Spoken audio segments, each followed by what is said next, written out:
And if you think for 1 minute that I'm going to be a nice boy and play right, my man, you got another thing coming. You see, for years, I used to put a snake in a bag just to make somebody think about it. And once you thought about that snake, I had you in the palm of my hand, and I wind up spanking your ass. That's what happens.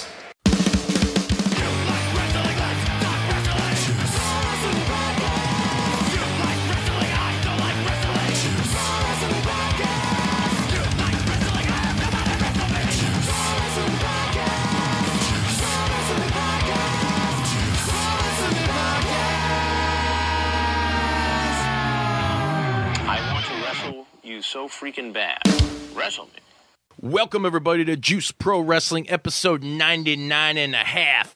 99 and a half bottles of beer on the wall. Oh, hell yeah. Sretton is out today. He is sick. He's not feeling well. He's feeling a little under the weather. He can't talk. So, fielding this episode with me today is none other than the Queen of NE, the Queen of New England herself from the Queen's Court. The Queen of New England. What's going on? What's up? Thanks for having me. Hello. No problem. Anytime. Looking forward to this.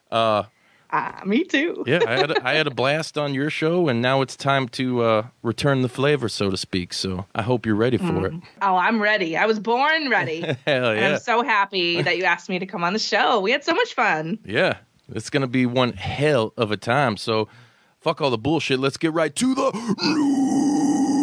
news. Ooh, the news. Oh, yeah.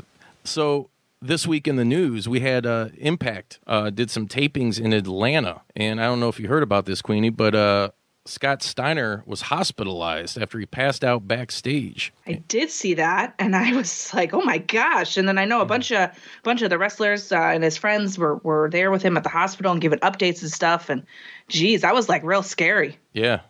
He was definitely, I usually joke around like, who got the best body? Like the Scott Steiner voice. All that shit. Where are my hooches? But the hooches. Oh, I love that. Hell yeah. Pretty serious situation for old Scotty there. I guess something to do with his heart. They had to shock him back, like get his heart filtered. And I don't know. It's one of those things, and I'm not gonna sit here and bash the guy because I mean, we all know he was probably on the juice or something, and it's much like something. Yeah, much like superstar Billy Graham. I mean, that shit catches up with you, and I believe Scotty's like, man, he's got to be like 57 or something like that now.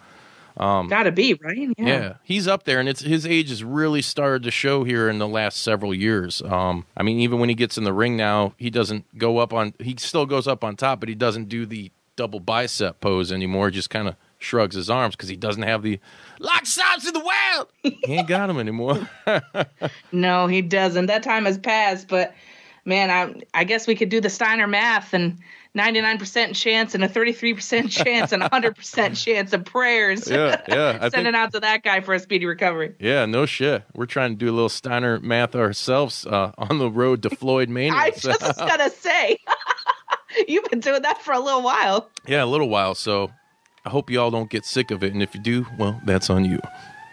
Also in the news, coming off of AEW Dynamite last week, and this was something I was super stoked on, and it just really, everybody always asks you, like, who your favorite wrestlers are, and, I mean, as common as and harmless as a question that is, I kind of really hate answering it most of the times, because I always put my foot in my mouth, because it's like, I have so many, it's hard to just pick 3 or 5 or whatever, but, I mean, this guy making headlines with Dynamite is definitely up there. Like, if I had to pick my top 5 ever, and he just, reiterated my love and passion for his character and his performance, Jake the Snake Roberts on AEW Dynamite. Like, I watched that a million times, that promo, and I got chills. I'm getting, like, chills thinking about it right now. I loved everything about it. His theme music was even kind of reminiscent of his old WWF. I said WWF. That's right. That's right. I'm old. I loved everything about it, and he came out and he cut the oh mighty Caesar shtick, and I'm here to slay you, and Oh my God! Just what were your thoughts on that? First of all, I'm casually on a Wednesday night watching AEW Dynamite, and this man comes out, and I looked at Mr. Queen and I said, "Excuse me, do you know who this is? Why is he out here right now?" I was so confused, but like elated at the same time, and I feel like, you know, as time goes on, a lot of people, I think, forget how dominant on the mic Jake the Snake was and still is. That promo was everything that we needed, wanted, could have dreamt of, asked for. It was a perfect top to bottom. When he called him Caesar and said, "Hail Caesar," I was like, "Oh, it's wrestling God, poetry it's so right good." there." You know, I mean, that's poetry for, you know, promotional purposes. It's everything about him, and I just remember as a kid, I remember like going to Toys R Us and getting the little rubber snake in the Jake the Snake bag, and I was such a huge mark for him, and I still am, and I'm glad that he's got his act cleaned up and he can be involved in some capacity again in the wrestling business, you know, other than just the WWE Hall of Fame or something like that, because he is so valuable. And if AEW can keep him around like it's looking like is what's going to happen, whether he manages Lance Archer or Brody Lee, whoever that his client turns out to be, I'm really stoked on that. And I really like the fact that AEW is delivering on, they said they were going to have managers, and they got quite a few managers going right now.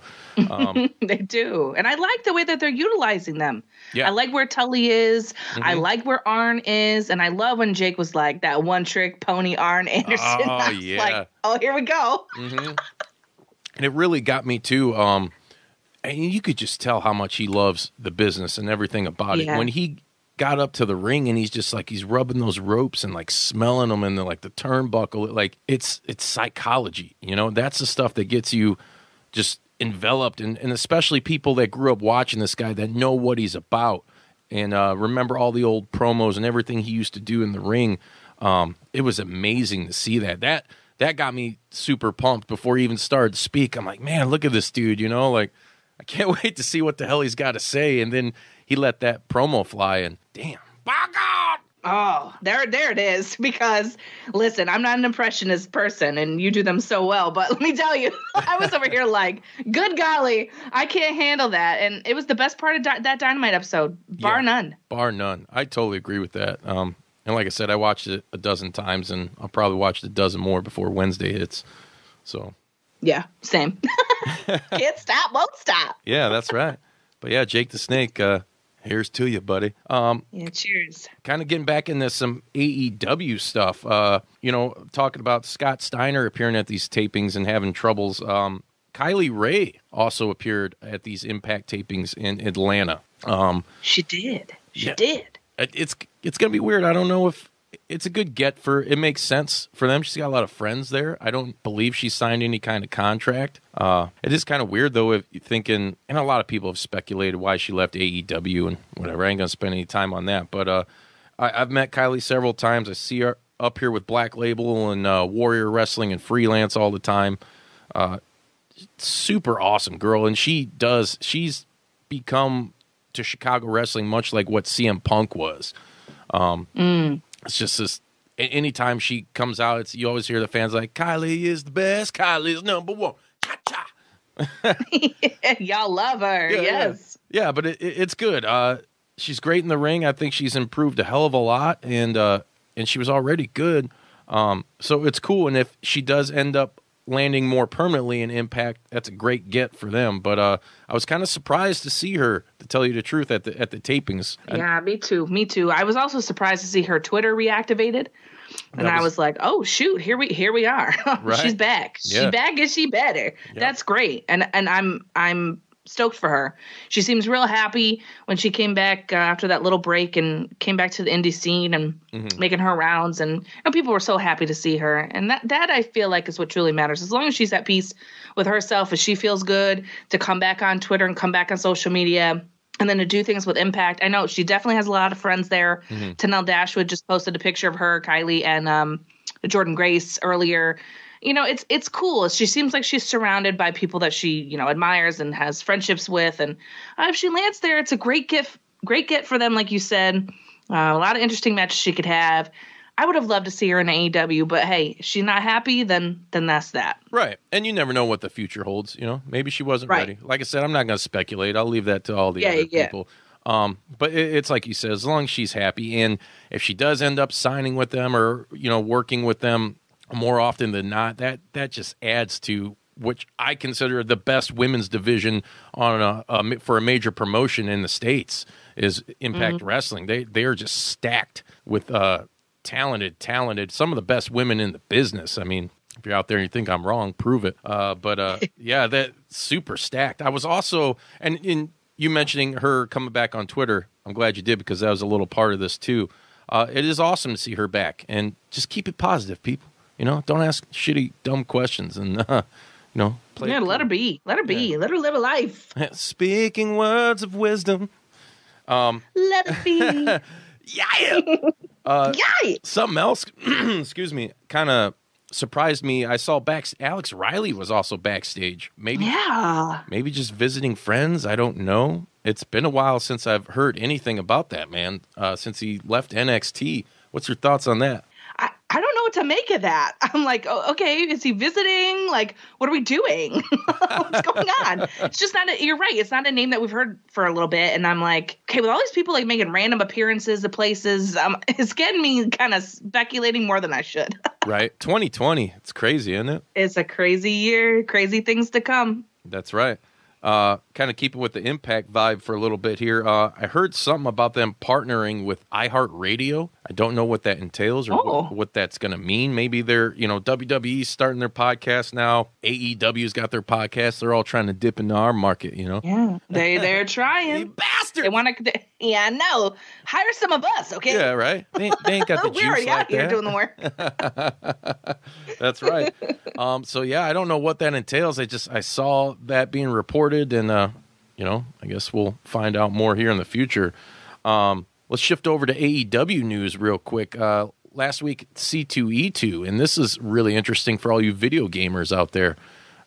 Cody kind of hinting that, everybody be patient. The game is coming, an AEW video game he kind of hinted. He didn't go and name any specific names, but we all know the Aki engine for Nintendo 64. And they're under some different company name now. I'd be a liar if I knew what it was. But Cody dropped hints saying that, yes, we are looking at this. Kenny will have some more vague information to give you soon.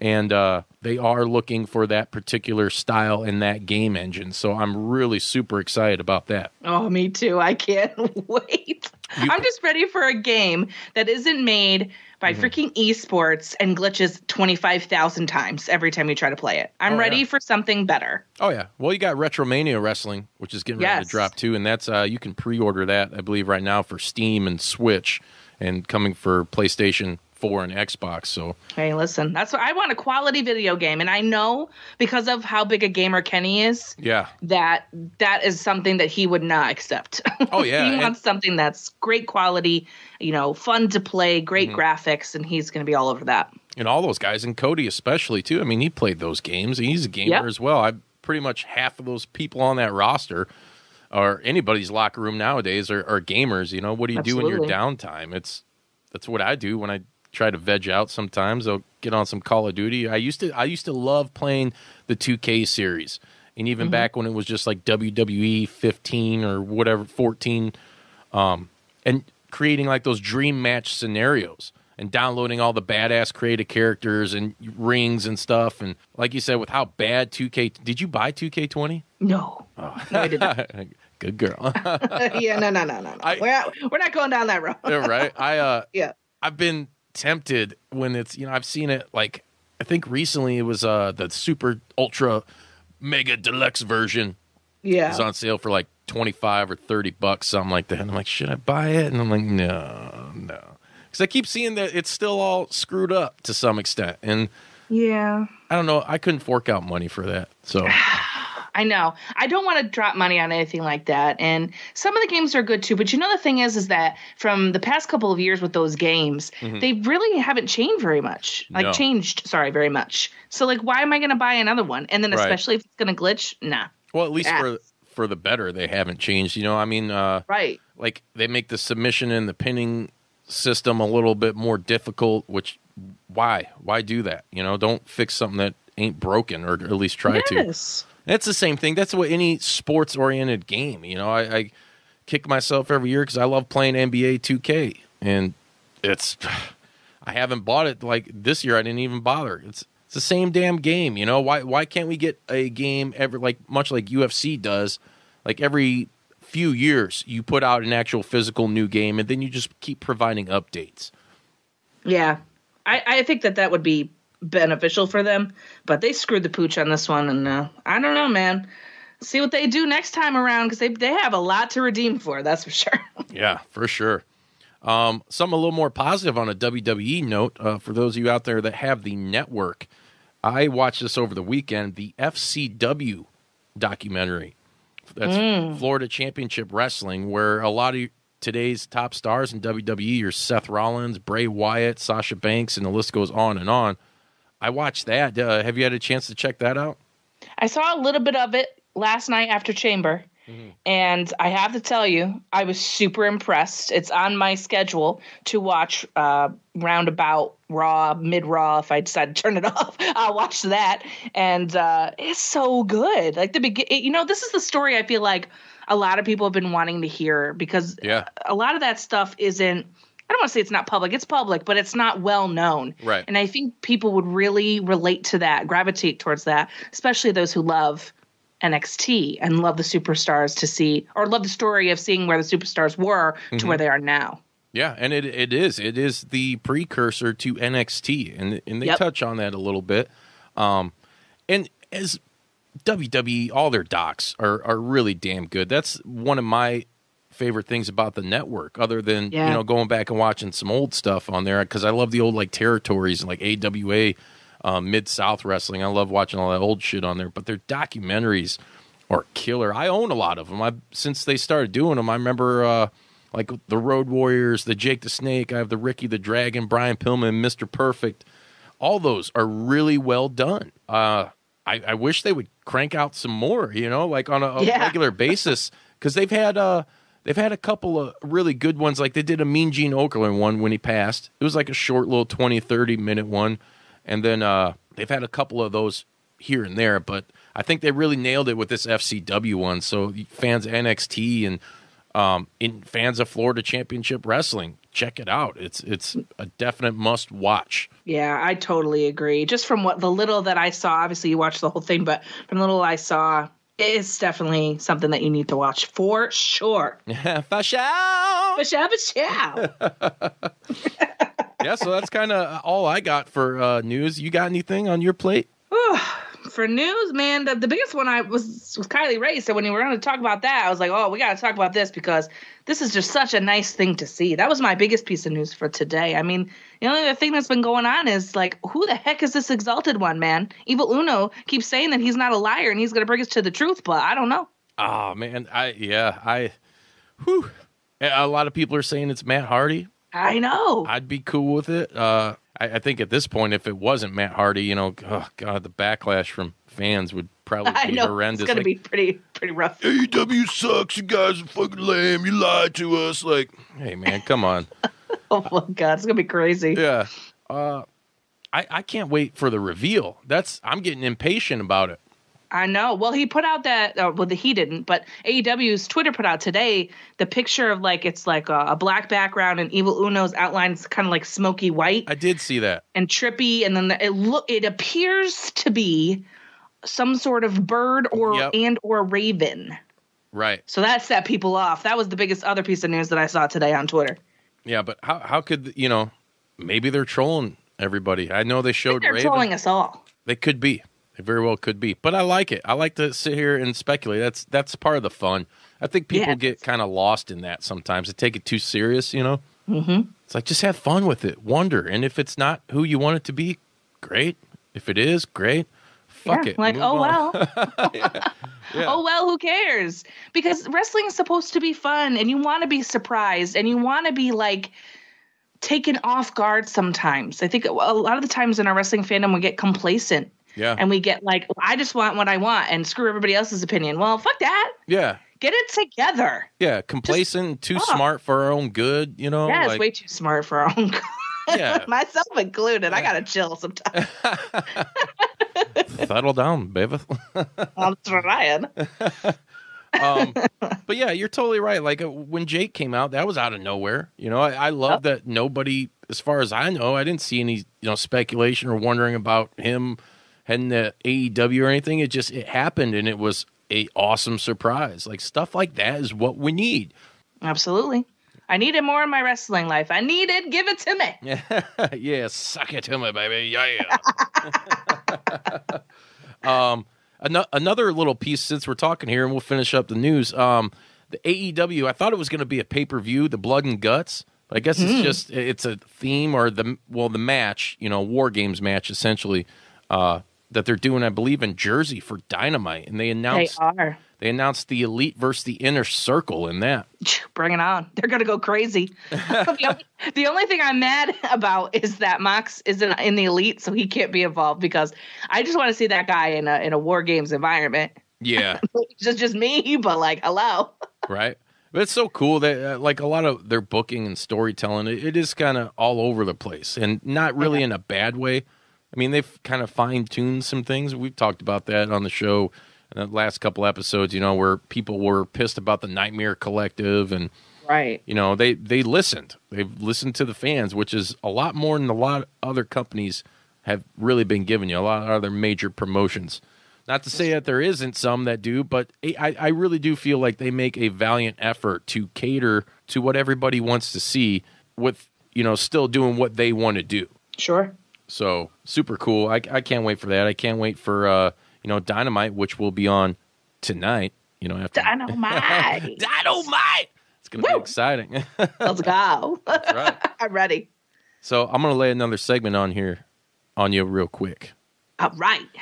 Our wrestlers of the week. Now, generally, what we do is we pick an old school and a new school wrestler that we think everybody should check out and maybe do some research on. And I don't spend too much time on it, but I just kind of give you a heads up of who they are, what they've done, and where you can find them at. So, I will go with the old school wrestler of the week first, and this kind of relates back to the news in FCW. Steve Keirn, a.k.a. Skinner from early 90s WWF. That's right, I said the F again. He was also Doink the Clown. He portrayed Doink, and he was in a tag team, a very famous tag team, with Stan Lane called the Fabulous Ones. If you remember those guys, they were like male Chippin' dancers.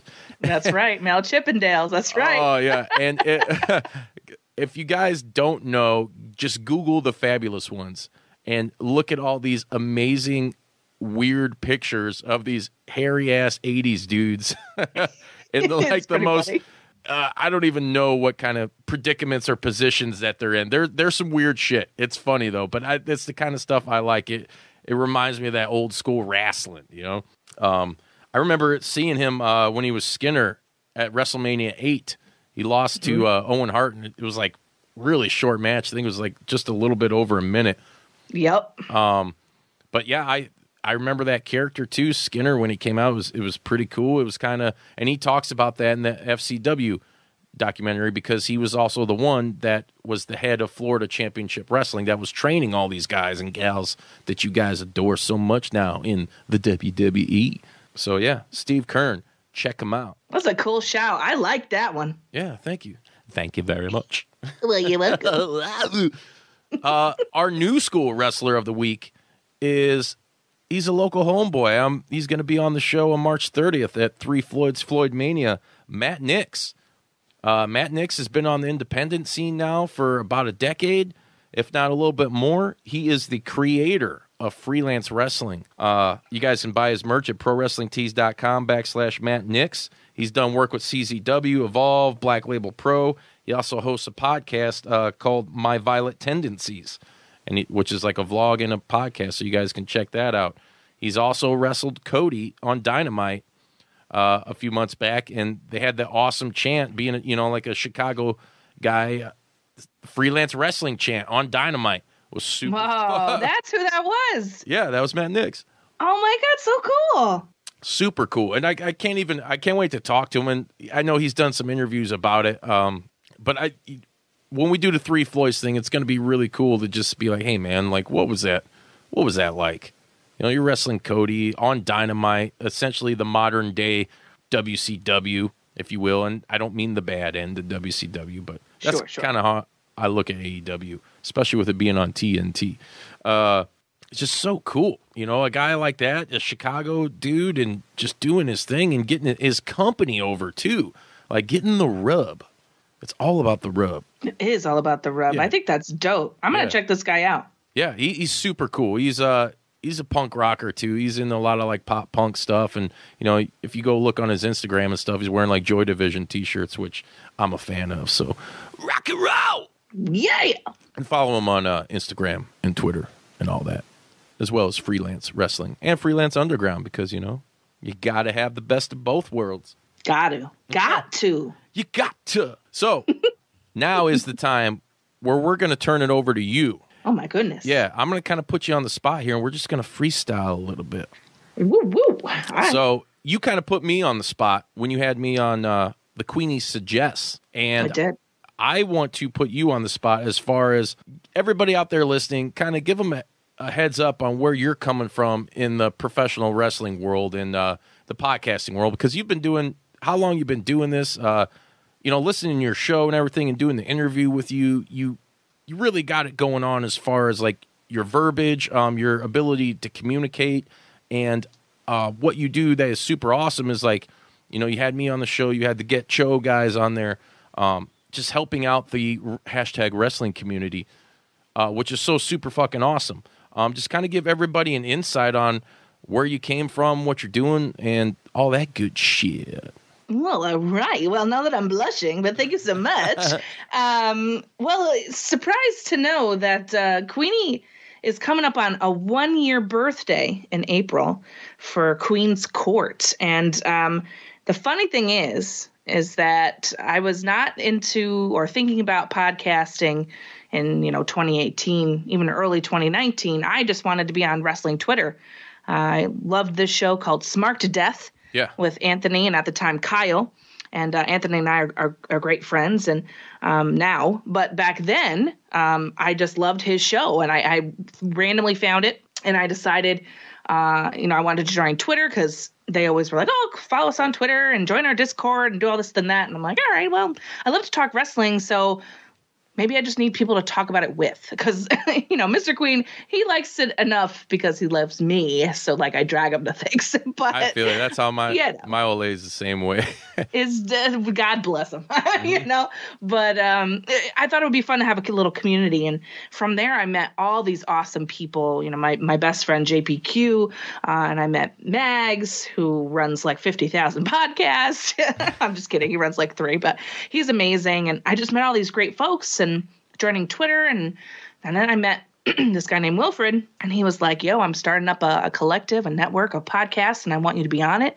I think you have a voice, or would you be interested in doing a podcast?" Was that Wilfred Watches or whatever? Yeah, that was him. Yep. Okay. And I was like, "You want me? Like, are you crazy? I've never podcasted before in my life." Mm-hmm. And simultaneously to this conversation, Royal Rumble weekend, I was live tweeting like I usually do, and Pops from DYWTSB found my tweets randomly, messaged me, said, "Oh, I thought your tweets were really cool and interesting, and we're looking for a women's perspective on our show. Like, would you be interested in trying it out and see how you feel?" Mm-hmm. So I did, and then I joined them for like their previews and predictions shows. It's kind of like a part-time situation. Right. And so both of these things happened at the same time. And they asked me to be full-time with them on DYWTSB. So it's Pops and Mort. And at the time it was James. He's no longer with us.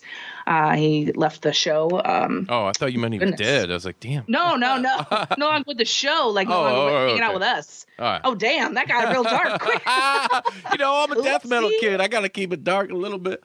Yeah, just a little bit. But yeah, so that happened, and then Wilfred started Brainbuster Radio, and that's where Queen's Court was born. Now, is Brainbuster still around? It is not. So Wilfred left Twitter and left the podcasting game, and myself and several others were left with kind of without a home here.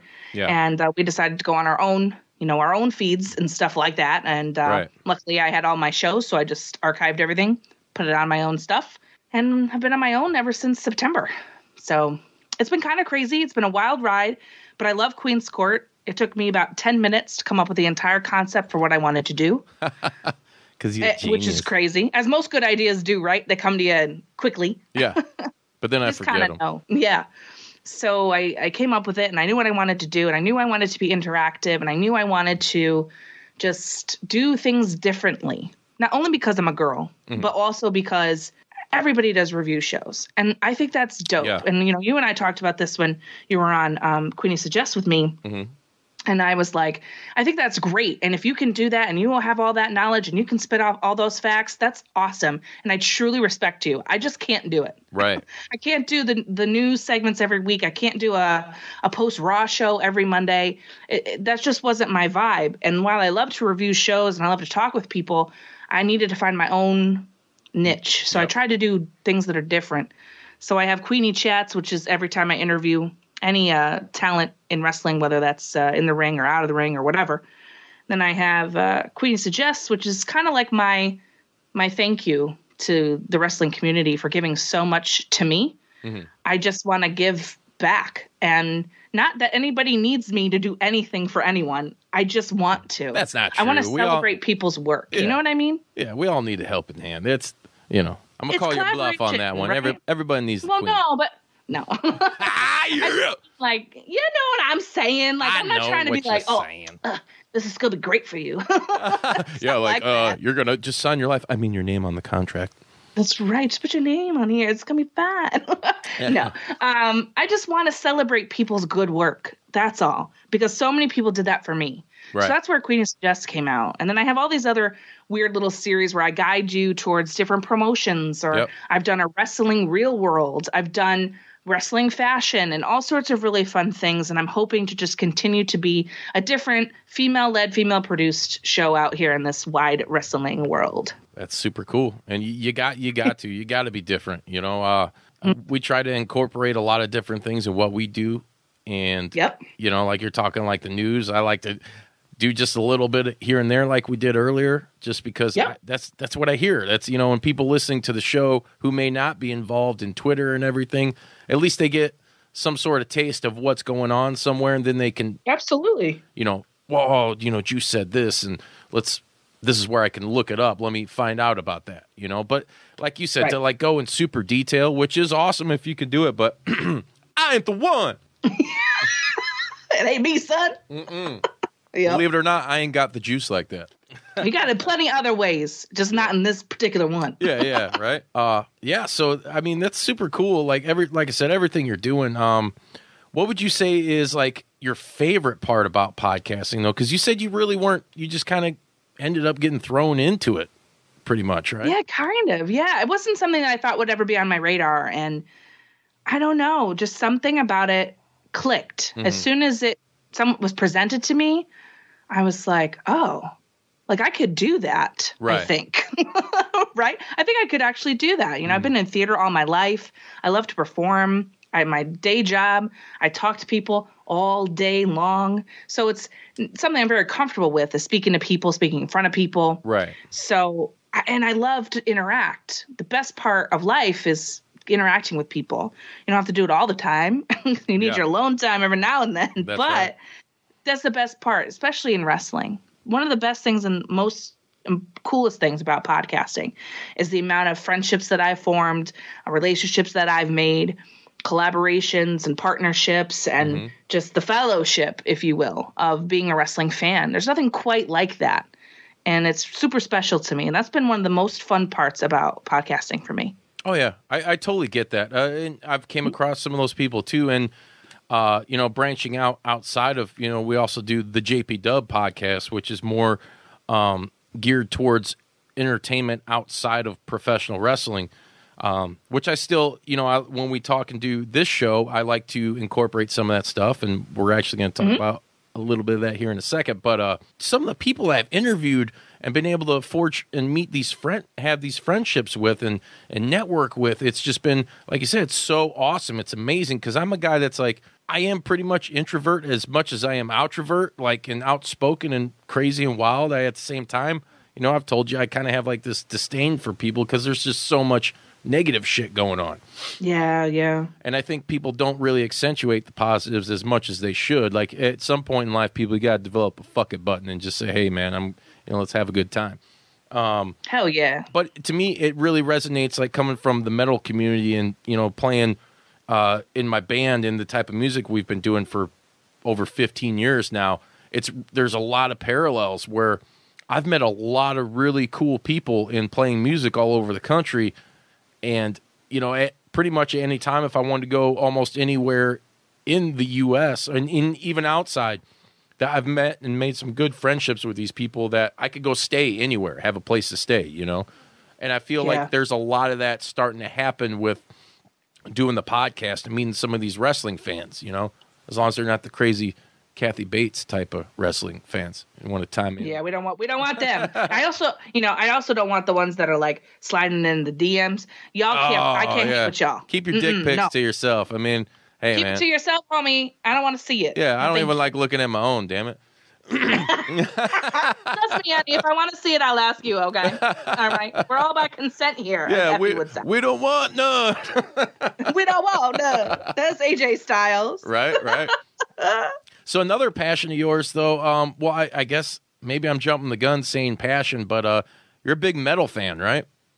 I'm a huge metal fan, yes. All right, well, let's metal dive. rock music, progressive rock. Okay. The girls in it. Okay, well, throw some shit at me. Oh, my God. Okay, so I try to go to at least 3 to 4 concerts a year. That's my like, plan. If I can. Like, whoever's around me, I try to go. Mm-hmm. And some of the best shows that I've been to in the past 4 years, I got to see Metallica on a stadium tour with Avenged Sevenfold opening for them. Okay.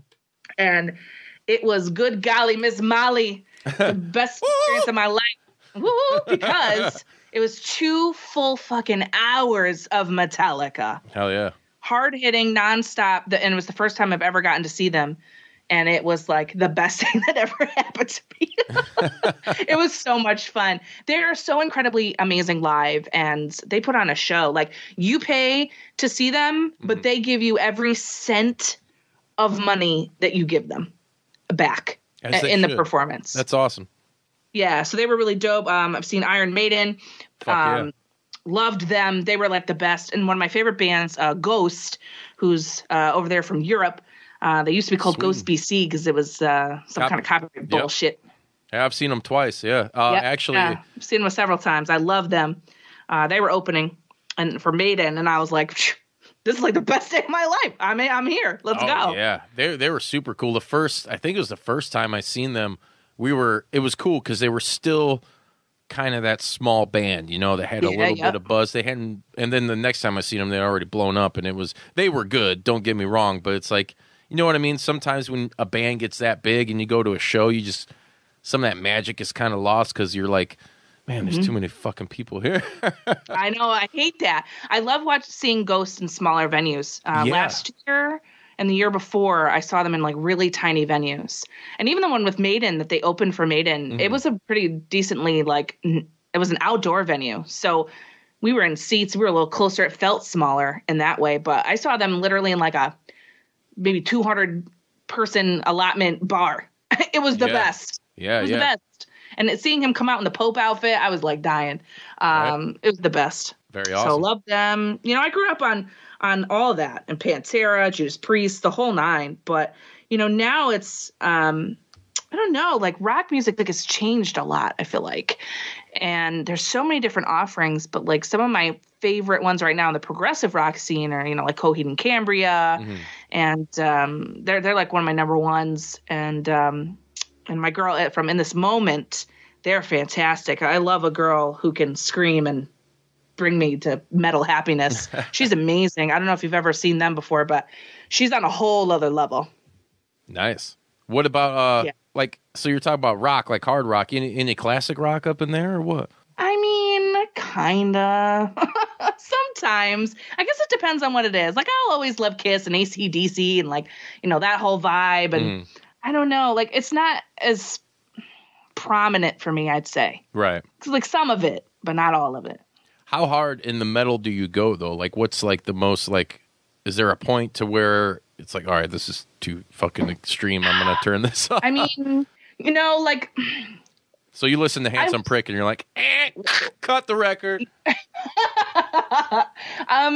There's been a few bands that if every single track on your album I can't understand the words, then I'm going to be out, right? Right. I love when it goes hardcore and we're screaming, we're thrashing, we're having a good time, but I need a little bit of something else going on to entice me. You know what I'm saying? Yeah, yeah. So if it's like super, super screaming, that's going to turn me off a little bit.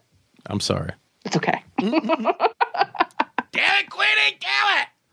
I know. Well, I like it. Listen, I appreciate it. I really do. Because I love going to metal concerts and screaming my head off and thrashing and getting in the circle pit and having a good time. Like, don't get me wrong. Mm-hmm.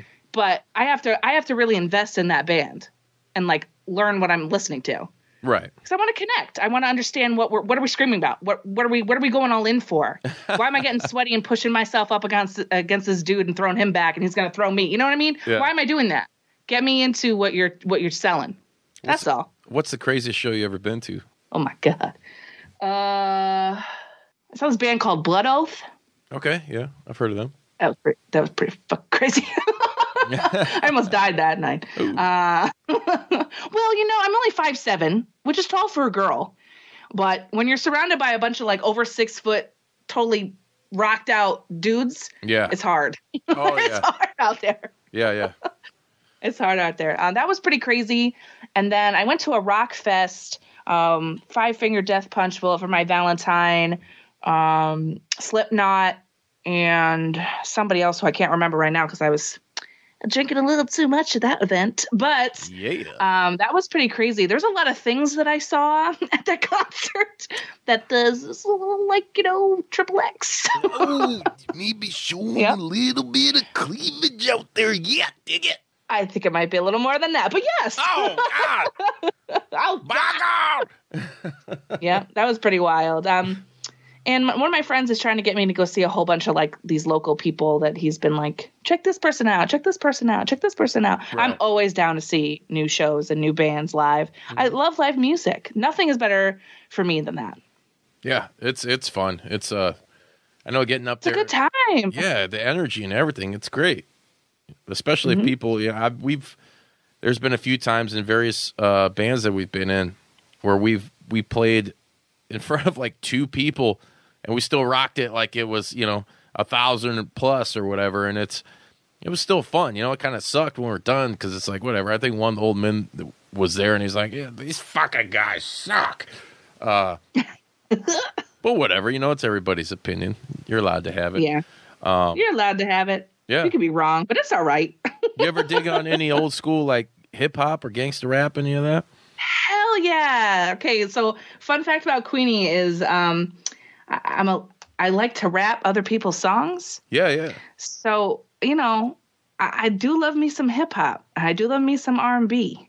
Ooh. And I love me some raps, but I got to be honest with you. Mm-hmm. Some of this new stuff that's coming out, what's going on?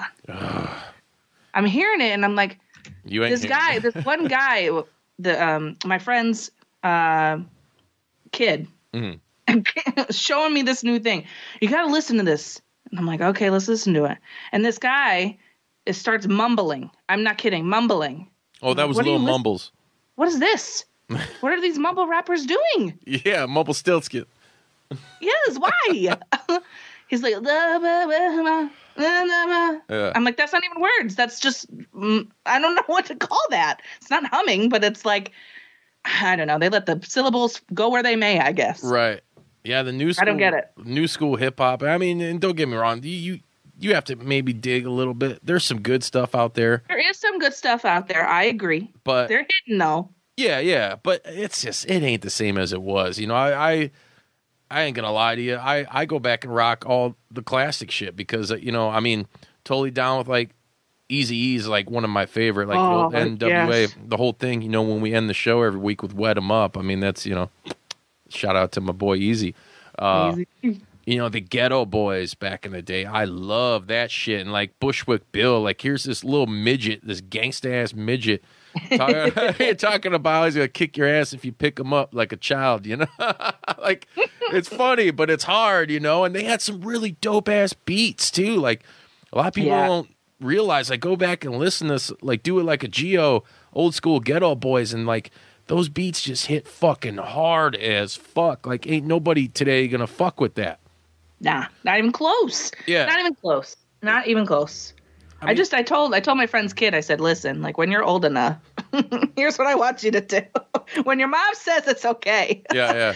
Here's a list, all right? Here's what you need to listen to. Because if you don't, I'm doing it wrong, right? I'm not a good auntie if I'm not telling you that you need to listen to Tupac and Biggie and the NWA, specifically the NWA. I walked in on my son. He's going to be 13 in December, but this was probably 6 months ago. He had his buddy staying the night. And I walk in, I hear this song going. I'm like, oh, hell no. And I walk in his room, and he's got some Willie D bumping really loud, some bald-headed hoes. Bald-headed hoes. And I'm like, I'm going to leave him be. You know, I remember when I was that age, and, you know, we were sneaking the mixtapes and listening to, like, Automobile by NWA and all this, you know, other fucked up shit, and Two Live Crew. So, yeah. We got pretty vulgar back in my day, but, you know, I give him a little bit of a slide on that. And it's funny. I got grounded when I was 13 years old, 8th grade, because my friends gave me mixtapes, like actual cassettes, by the way. Hello, we're old. Cassettes with a whole bunch of NWA stuff and Tupac, and I think Limp Bizkit was very popular at the time. Oh. That whole thing, I know, terrible. And what else was there? Woof. Oh, Eminem, Dre, right? That was a big thing back when I was in middle school, early high school. Yeah. And my mom was so pissed. I was grounded for like a month. She took the door off my room and everything. I remember getting in trouble for Nirvana. Nirvana, yes. Nirvana, Korn, that whole thing was huge. Yeah. In Utero was the first CD I ever owned. I got it for like Christmas with my CD player boombox. And the song Rape Me. I was like, man, this is shit. It's fucking, it grooves. It's like they were punk rock Beatles, you know? Yeah, that's a great way to put that. Yes, I agree. But, you know, I mean, I get it now as I'm older, and you hear your kids sitting in there listening to the song Rape Me a million times. Like, the fuck's going on? It's not good. So, you know what happened? I got that taken away, and in place of that, I got the Beatles' Yellow Submarine. So it's like, oh, okay, well, let me just get this album about, you know, a journey on LSD. So, like it was that much better. They just weren't saying rape, you know? It's definitely not. That one was a little bad. I listen to these kids, what they listen to now. I'm like, whoa. It's just, you are too young for that. Yeah. And what's going on now? Like, I can't get into that shit. I can't get into, who's the guy right now that's got, they're all like white rappers now. They have, not that, whatever. Post Malone? Post Malone. I can't do it. I can fucking do it. No. And then like a rock star. But it's catchy. See, that's the problem. It's got the hooks and that melody. It's got the hooks and you're like, oh, man. I don't want to say that shit. Yeah, I don't want to see that shit. And then he looks like a fucking goof. I mean, whatever. Who am I to fucking judge, you know? I know. Live and let live, I guess. But I just don't want it in my earphones. That's right. I'll fucking crank something else up. Crank it up, fuckers. Let's go. So some stuff coming up here soon. Something I'm really excited about. Have you seen the first season of Dark Side of the Ring? I have. What were your thoughts on that show? I think everybody needs to watch it immediately. Yeah.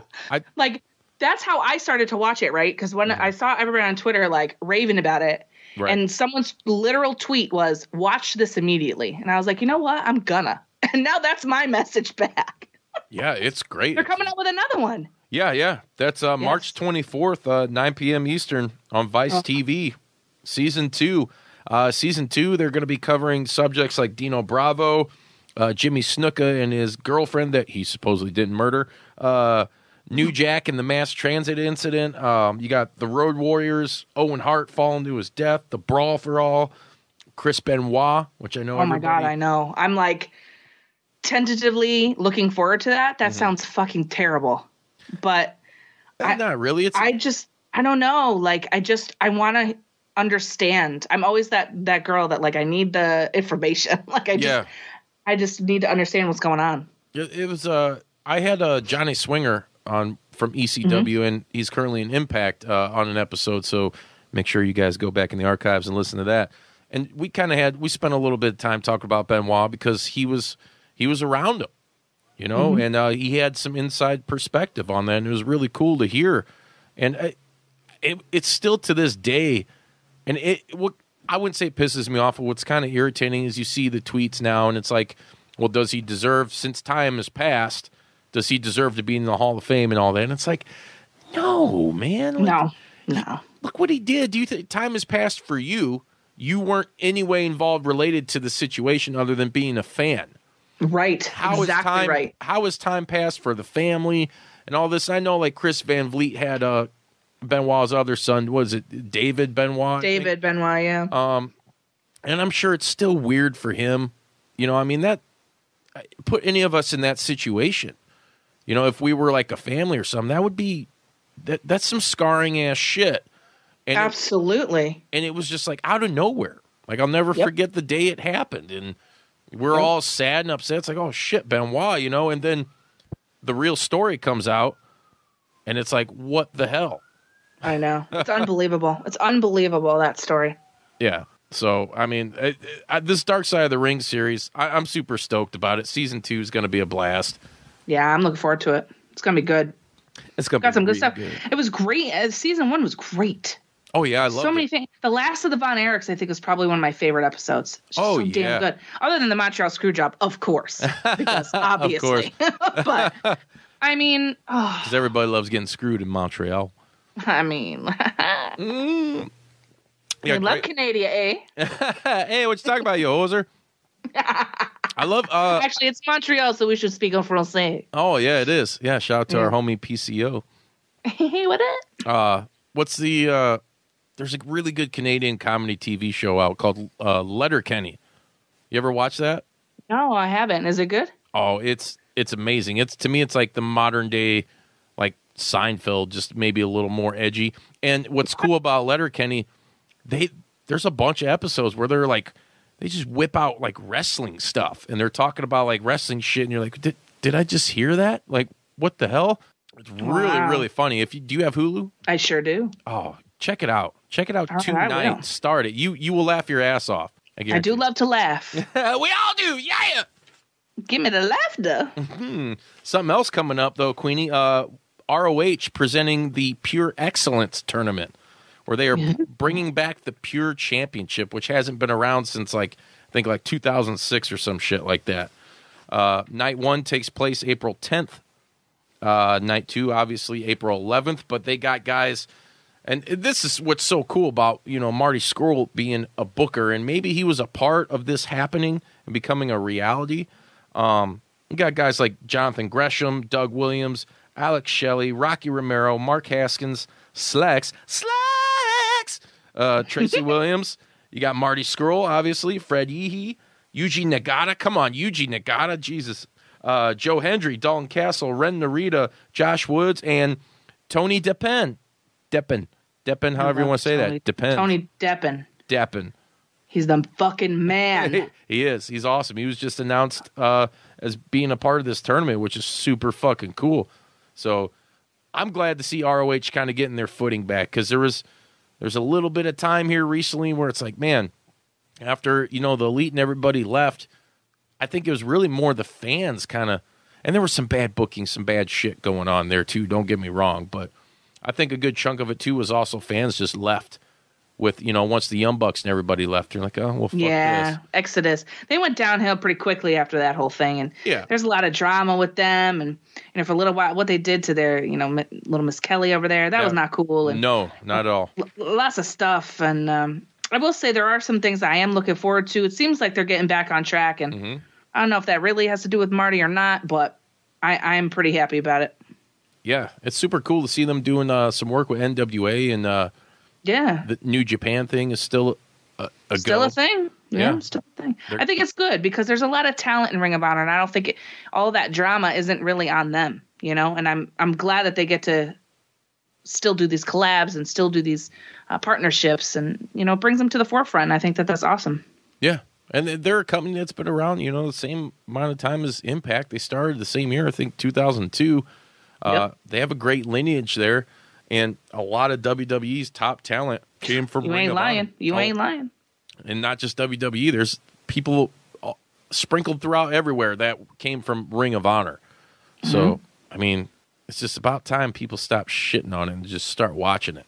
Start loving it. Start embracing it, my friends. It ain't going nowhere. Yeah, live it and For love now. it. Don't leave it. So, Queenie, what do you got coming up as far as Well, your show? my friend, on a Wednesday, we share Wednesdays, you and I. It's so nice. You mean today? Today, when this episode is being listened to. That's Hello. Very exciting. My episode is dropped as well, which is celebrating Women's History Month. Awesome. We talk about my friends Tiffany from All Elite Pod, my friend April, who was starting her own little podcast going on over here. We did a celebration of women's wrestlers, past and present and future. We also celebrate the ladies of wrestling Twitter and wrestling podcasting. So that's out right now for you to listen to. Yes, it is. And I got some things cooking. I got another Queenie Suggest coming out. I am doing an all female march to celebrate Women's History Month. So I got a female podcast, Dead Ass Girls podcast Nice. for Queenie Suggest coming out. They're freaking dope. Yeah. And I've been wanting to do some stuff with them. What's that? I've been wanting to do some stuff with them. They got a really cool thing going on. Hell yeah, they're super awesome. So I have that, and then I have at the end of the month a look at the AEW women's roster with the one and only Phoenix AEW, Amy herself. Ooh, yeah. Which is super fun. Yeah, so we have all that going on, and you know, some excited things in Queens Court land. Plus, I'm turning one. April 1st, April Fool's Day is technically the year anniversary. Nice. Yeah, Well, it'll be the anniversary episode. I'm very excited. Happy early birthday. Oh, thanks. Are you going to get real crunk or what? Obviously. Is that still a thing? or are the kids like throwing tomatoes right now at their iPhones? Like, why am I listening to this shit? You sick crunk. I know what that is. Whoops. Definitely tequila shots all around. Yeah. Oh, speaking of tequila, so it's March now. I forget what day, but I know coming out soon, The Rock has his new tequila coming out. Oh, I'm ready. I'm ready. Oh, I'm so ready for that shit. We got a thing me and Stratton have been planning on doing is we want to get all like the wrestler booze and do like a review, you know? I think that's a great idea. It'd be awesome. So you could steal it if you want, you know. Just shout out to the juice when you do it. Hell yeah. I also got some giant, I don't know if you've seen the giant-sized Savage Slim Jims that they put out with the Macho Man on them. Oh my God, they're really large. Yes. Yeah, they're large, but they're tasty. I've been wanting to do like a little review video on that for like our YouTube or something. It's kind of silly, kind of stupid, but to me, it's cool because I grew up watching that dude, and I loved like the whole never do a Slim Jim. Yeah, love all that shit. Queenie, tell everybody where they can find you at. Well, firstly, I just want to say thank you so much for having me. It's been an absolute pleasure chatting wrestling with you.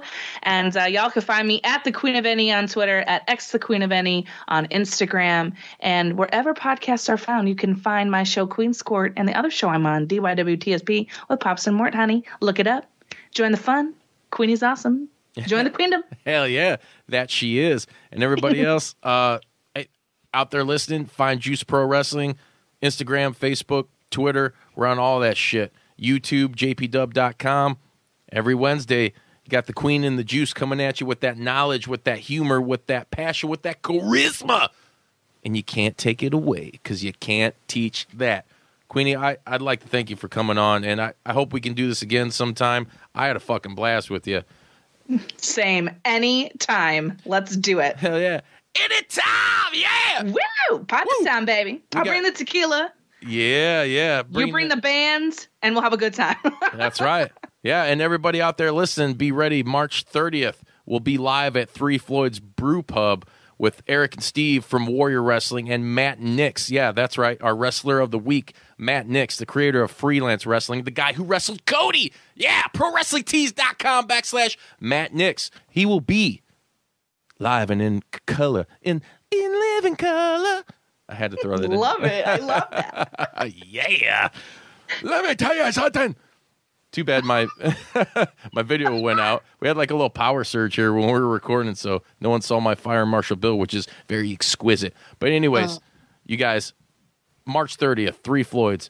There will be a event on Facebook, event page posted here soon. I'm just trying to hash out the final details of what time we're going to start this thing. But it is going to start Kickoff Floyd Mania, which is a celebration of pro wrestling and craft beer all week long from the 30th to April 5th when WrestleMania airs. Going to be a lot of cool wrestling-themed limited edition brews, merch, and food in the kitchen. Plus, when we're there on the 30th, I got some limited edition magnets and stickers coming your guys' way. Everybody that attends is going to pick some up. So, yeah, feel free to join us. And until next time, I thank you all for listening. And we got to wet 'em up. Wet 'em up, wet 'em up. Oh my God, I'm so wet for the clean score. She's a fucking best. And if you don't listen, I'll fucking find you. I'll find you.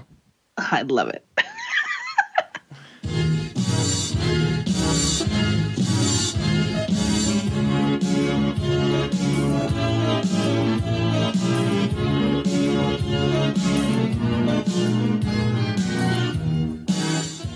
You gonna do sex to me?